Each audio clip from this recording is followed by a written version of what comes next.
திருப்பூர்ல பாய்லர் வெடித்ததால பெரும் பரபரப்பு ஏற்பட்டுச்சு. திருப்பூர் மாவட்டம் பல்லடம் அடுத்த பாச்சாங்காட்டுப்பாளையம் பகுதியில் உள்ள தனியார் டையிங் நிறுவனத்தில் திடீரென ஆயில் பாய்லர் வெடித்து தீ விபத்து ஏற்பட்டது. சத்தம் கேட்டு ஊழியர்கள் நிறுவனத்திலிருந்து அலறி அடித்துக் கொண்டு வெளியேறினர். தகவல் அறிந்து சம்பவ இடத்திற்கு விரைந்த பல்லடம் தீயணைப்பு துறையினர் தீயை அணைக்கும் பணியில் ஈடுபட்டனர்.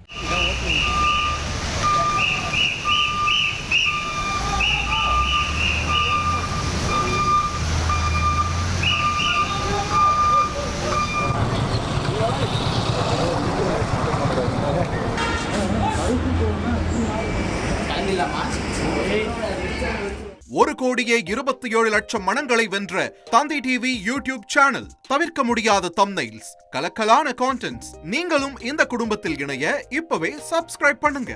அசுரபலம் கொண்ட எங்கள் டிஜிட்டல் கரங்களில் உங்கள் விளம்பரங்களை சேர்க்க வாட்ஸ்அப் பண்ணுங்க. 8939888838. Email advtthanditv@dttv.in.